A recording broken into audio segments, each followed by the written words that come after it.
Did you know that your body slows down when your foot strikes the ground while running?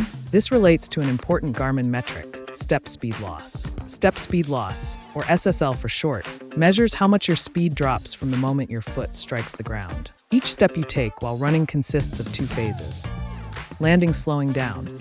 Push-off, speeding up again. SSL tracks how much speed you lose from foot strike to the slowest point during the stance phase. Garmin heart rate monitors detect forward chest velocity, measured in centimeters per second. For example, if your speed drops from 4 meters per second to 3.6 meters per second at each foot strike, that's a speed loss of 0.4 meters per second.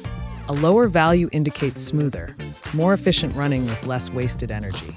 But if your cadence is too low or your strides are too long, your SSL may increase, meaning you'll need more effort to reaccelerate. Want to improve your SSL? Try the following. Run with lighter steps and a steadier form. Shorten your stride to avoid overstriding. Garmin also uses color-coded zones to show your performance. Excellent. Below 8.2 centimeters per second. Typical. Between 12.2 and 19.7 centimeters per second. Needs improvement. Above 25.9 centimeters per second. There's also an extended metric, SSL Percentage. It scales your SSL relative to your running speed.